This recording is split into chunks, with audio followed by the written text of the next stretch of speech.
Blackwater, en RDC. Des mines au champ de bataille. Ancien militaire américain, proche de Donald Trump et fondateur de la sulfureuse société militaire privée, Blackwater, Erik Prince refait surface en République démocratique du Congo, RDC.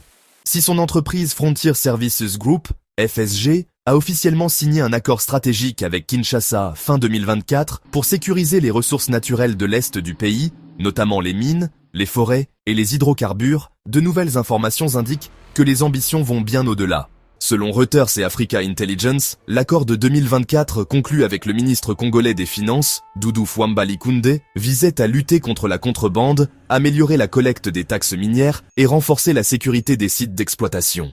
Mais la situation sécuritaire à l'est du pays, dominée par les affrontements avec le groupe rebelle M23, soutenu par le Rwanda, a radicalement changé les priorités. Va-t-on vers un nouvel accord militaire ? D'après plusieurs sources crédibles, un nouvel accord est actuellement en négociation entre la RDC et Blackwater pour élargir la mission de la société d'Erik Prince au domaine strictement militaire.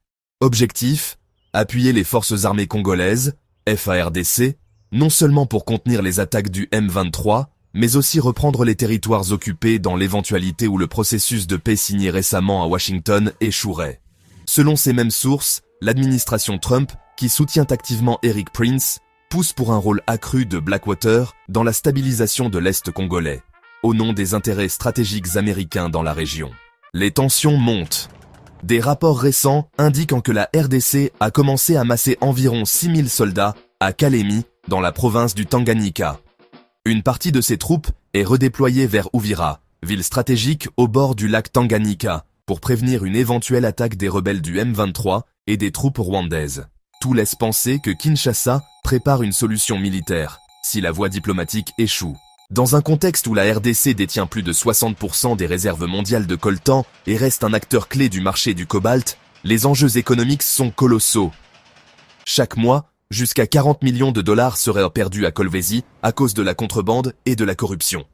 Face à cette hémorragie et à l'insécurité, le gouvernement congolais semble prêt à jouer une carte risquée en s'appuyant sur un acteur controversé comme Erik Prince.